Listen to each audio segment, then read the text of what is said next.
Hello students, a very good morning. Students, as we were revising our chapter current electricity from last class, so let's revise the rest of the topic of the chapter now. So in this chapter, as we are talking about the current and the current that is generating all other effects like the resistance we have seen. So what is the resistance on which factor that is depending on, we have discussed that already. Also along with that we have discussed about the conductivity and conductance. Next one after this in chapter, how can we classify our materials that is known for us, like if you have to classify your periodic tables material or the elements that you know in some category along depending on the different properties they have, and you can say based upon the electricity, if you have to just categorize, then how can you categorize?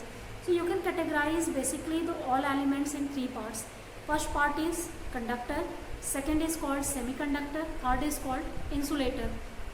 So conductors are those materials in which there is a large number of electrons are present. Means in last orbit of these metals, a large number of free electrons are available for conduction. So conductivity of these materials are very high.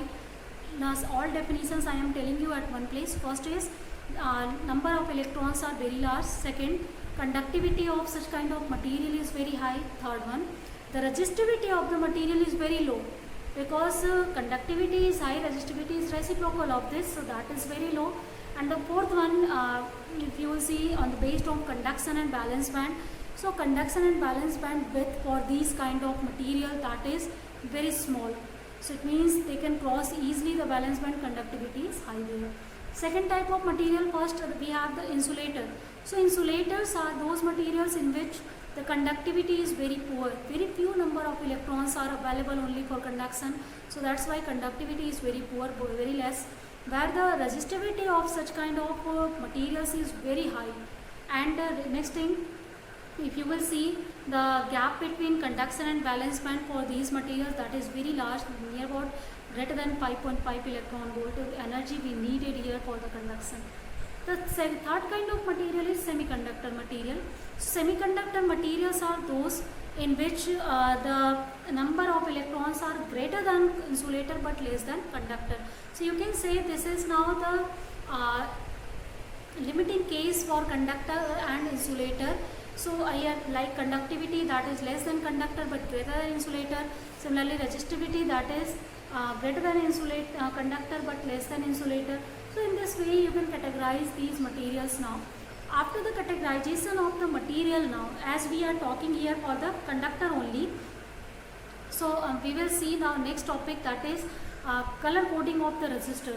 So how can we recognize any resistor? How can we make resistors of desirable value? Suppose some of the resistors we have prepared and we don't know of which resistance it has value. For that case we are just defining the color coding. And basically resistors, if you will see their types, then we are using carbon resistors for the preparation methods of the resistor. So in the color coding of resistors, if suppose this is now a resistor, in cylindrical form we are making these carbon resistors now, and these resistors, some of the bands are given here. Some of the bands are denoted here. So these bands, if you will see now, these bands have some colors, and that colors indicates the value of the resistance. So first here we are seeing it first band, second band and third band. So for the first band, suppose for example we have, this is brown color, this is again brown color, and this is again suppose brown color. All these are brown color, and this is now for the gold color. So as if you have a resistor on which this kind of values are given, now how can you find out the resistance? So first you will start to write down the value of suffix by using the chart for color coding. So the chart you know already, we have discussed that in class, and that chart you can see by your books. There are suffix and multipliers that are given. So for first two bands we are putting the suffix.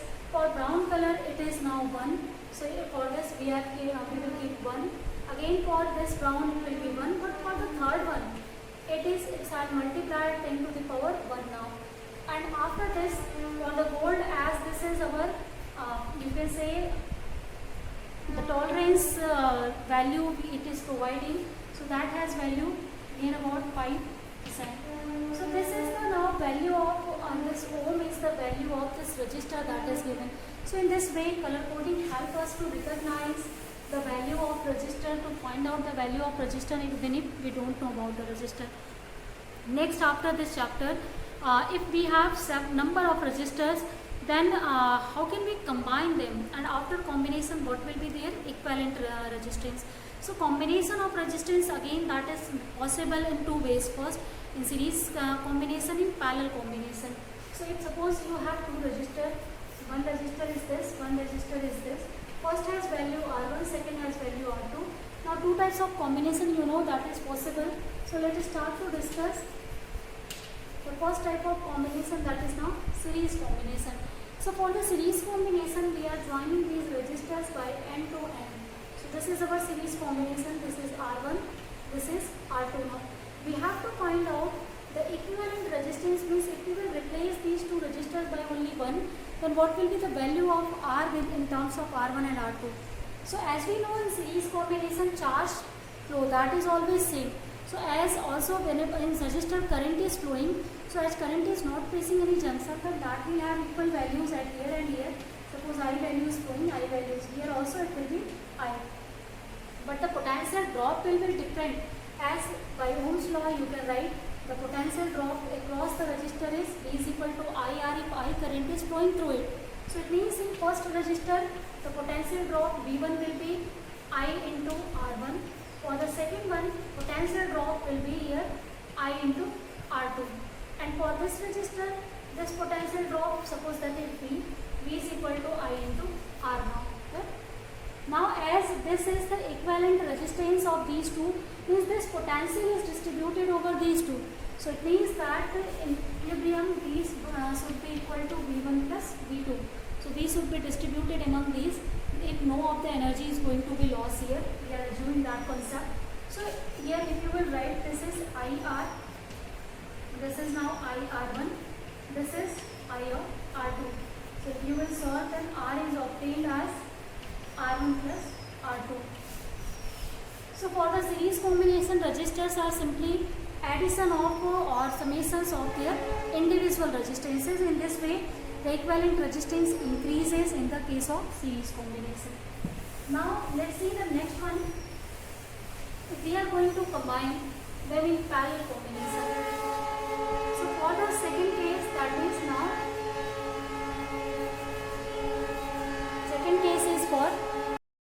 second case is for parallel combination. So here in this case, two resistors that will go to join at both ends of this. So this is of R1, this is of R2, at both ends we will join. Then that is now the parallel combination. So if I current is going through this, so it will feel the junction here. So that's why it will be divided into two parts in this case. This is I1 and I2. But the potential drop in both resistors in this case will be same here.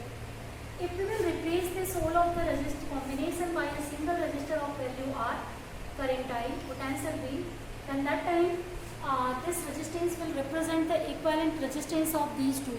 So let's solve this one. For this case, as V is equal to, we have I into R, I1 into R1. So from here you can calculate the value of I1, that will be V upon R1. For the second one, V2 is equal to, V is equal to, for second one, I2 into R2. So we can calculate I2 from here. I2 will be V upon R2. So for this one, third one, V is equal to IR. We can calculate I from here, that is equal to now V by R. So as this current is distributed among these two, so it means that we can write I is equal to I1 plus I2. So I has value V by R, I1 has value V upon R1, I2 has value V upon R2 now.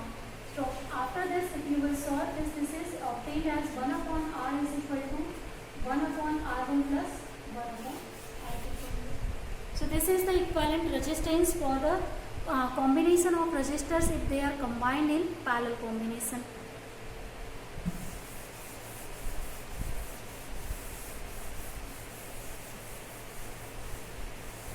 Now the Means after this, if you will see in the chapter that the topics that we have discussed here, and that was the topic of drifting of charged particles. Means how can the current can be produced here.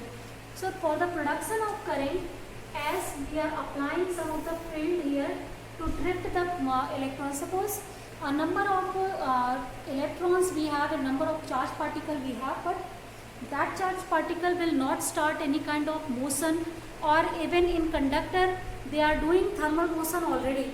Like whenever they have some internal energy, and due to that they are always in motion, they are doing the kind of thermal motion.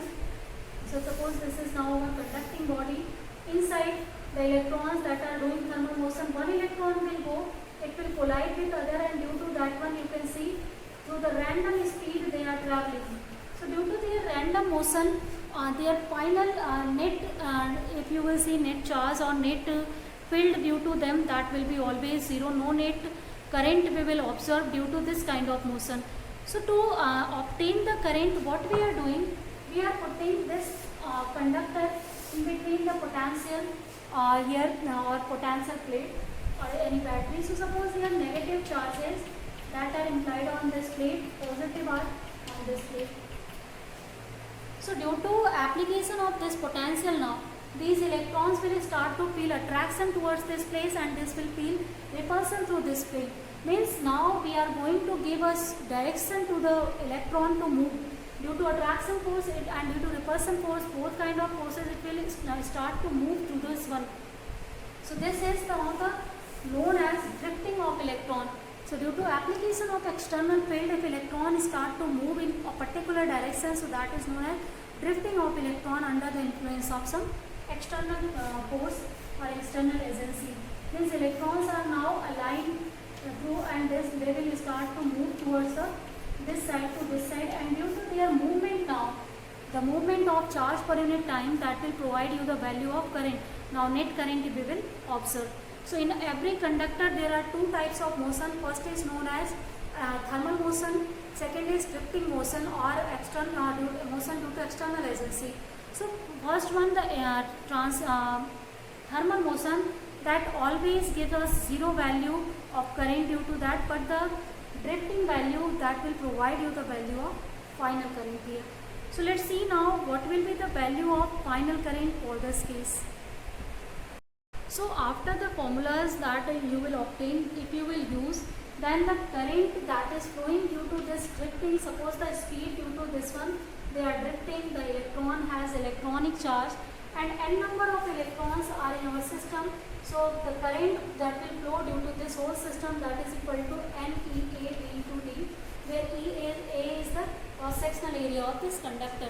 So it means that due to the movement of charge E, n number of charges due to their movement in area A with the speed B, this current will produce there. So this is our now the value of current and the relationship between drift velocity and the current now. Now next topic after this we have, that is the concept of relaxation time. So relaxation time is what? Relaxation time is the time taken to reach from one plate to another, average time taken by the electron. So as we have n number of charges, they will take different time to reach there. If we will take their average, then that is known as now relaxation time. Next topic after this is mobility of the charge carriers. So what is now mobility of charge carrier? It is the ability to move by per unit electric field. So as here you can see the charge particle started to move due to the production or due to the presence of external electric field.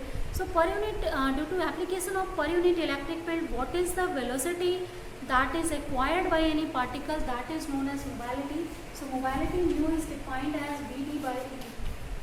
Also if you will calculate this by using the formula, then it is obtained as its value is obtained as Q by M into tau. Where tau is what? This is now the relaxation time. So you can relate now mobility of the charge carriers by this one. Means less will be the mass of the charge carrier, greater will be its mobility. Mobility you can also understand by the speed. As you are seeing for per unit electric field, what is the speed acquired by drifting speed acquired by the charge carrier, that is mobility. So how movable our electron, our charge particle, that is its mobility now. Next one, after this, the next concept is the effect of temperature on resistance and resistivity. So if we will start to increase the temperature of any substance, or suppose if we have a wire that has resistance R, then if we will start to increase the temperature of that wire, then obviously what will be now the effect.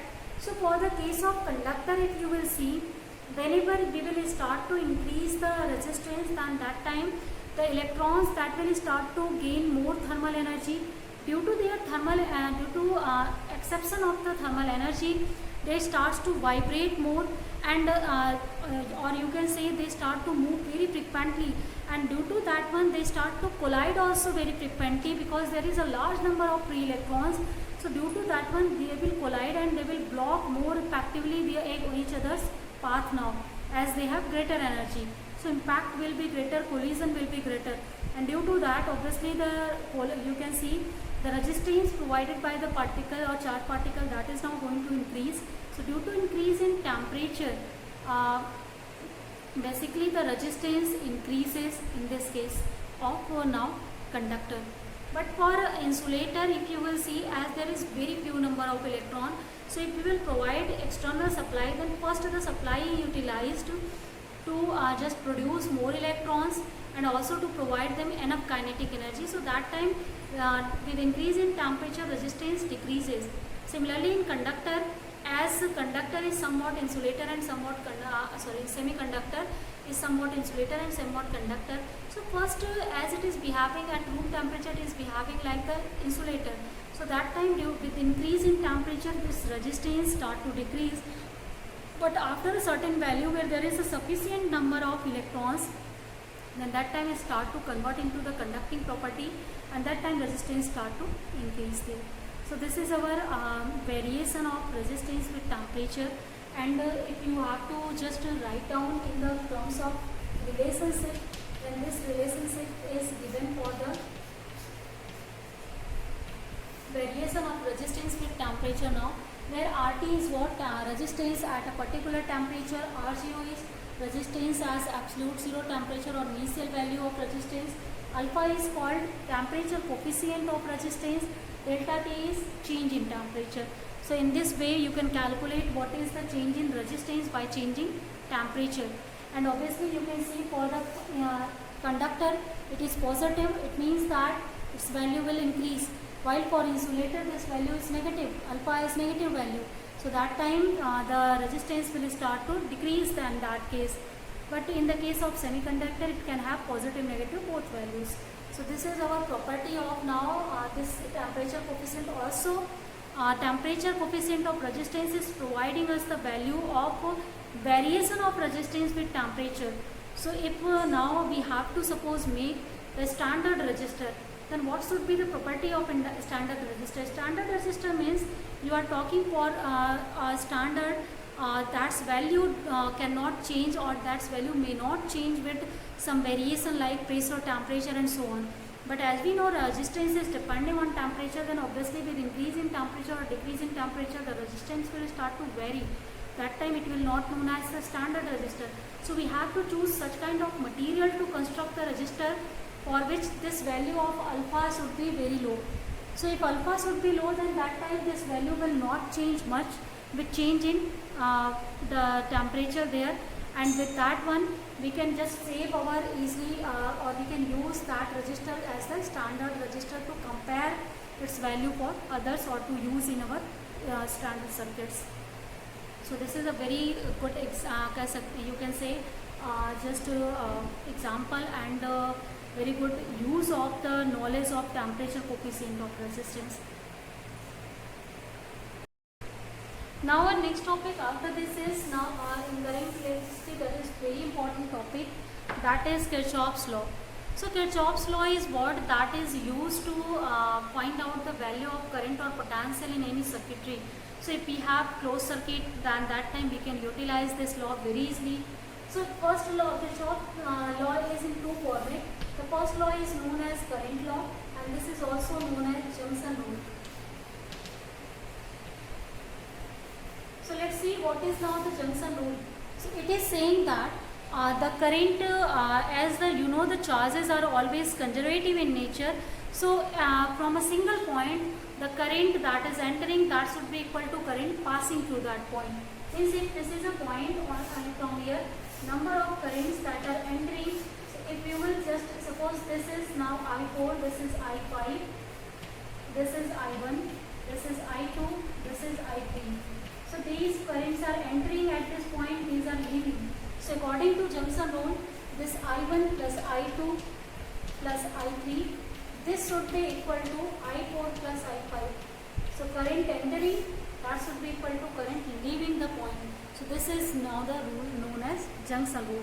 So in this, in every circuitry, there will not be ever the you can say the drop of current, because charges are conservative in nature. If the current will be reduced, then definitely charges will reduce and our conservation law will not hold good. So to hold good, this should be always be there in our circuitry. This is mandatory. Now the second rule, if you will see, second rule is known as voltage rule, or also we are known as loop rule, or we are also calling it Mace rule. Number of names for this one also. So what is now the voltage or loop rule? So if we have we are using any energy source in any closed circuit, then that time if number of components we have used, then the source the potential supplied by the battery, that will be always distributed in all components that is added in the circuit. So suppose a potential we have used of P value potential source, number of resistors we have used here in this circuit. So according to our voltage or loop rule, the potential, this potential should be equal to potential drop of here, there and there. Means if V1 is potential drop is here, V2 is here, V3 is here. So V1 plus V2 plus V3 should be always be equal to V. Means here we can say this is now the conservation of energy. So first law of Kirchhoff's law tells us about the conservation of charge. Second one is telling us about the conservation of energy. So energy start to flow in the circuit, that should be energy used in the circuit. So this is now our energy conservation law. So by using these two laws, now we can solve all the circuit problems that we have, and also we can find out the current in any arm, current in any loop very easily by using these laws. Now let's see the practical application of this law in one more way. So the practical application of this law is used as the Wheatstone bridge. So now our next topic is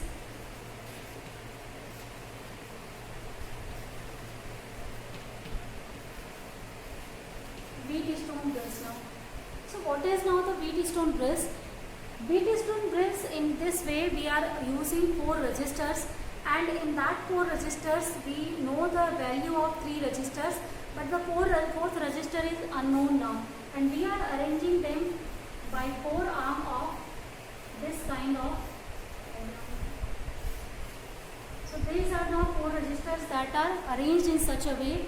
Now we, if this is suppose point A, this is B, this is C, this is D, we can use our battery source or our potential source here. In this case, this can be AC or DC both, but here as up to now we are not aware of the AC, so we will use some of the DC battery. So this is now the symbol of DC battery. So this battery we have used now, and there are 4 resistors that we have used: R1, R2, R3, R4. We know the value of all 3 resistors, but 1 resistor is unknown here.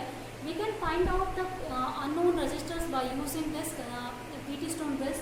Here we are using the concept of Ohm's law, and in between these 2 arms B and D, we are using a detecting device. Basically we are using galvanometer, or here telephonic wire also. So we can use now, and this whole construction you are seeing, this is now forming a bridge, and that's why it is known as Wheatstone bridge. So in this case here you can also replace the position of battery with galvanometer. They are interchangeable. There will not be any impact on this whole of the bridge. So if you will start to find out the relationship between R1, R2, R3 and R4 for a particular condition is when we have to adjust the values of R1, R2, R3 and R4 in such a way the detection in this galvanometer will be 0. Means we do not need any type of current through this arm. So for this a particular condition, the bridge is known as in the balance condition, and for this the condition we are obtaining, that is now R1 by R2 is equal to R3 by R4. This is the condition for the balance bridge, and balance bridge means when ID is equal to 0, detection of the current through galvanometer will be 0. For this case, we can utilize this condition to find out the value of unknown resistance. So this is our now practical application. Next practical application we will discuss in next class. So for today students, let's end our class here with this topic.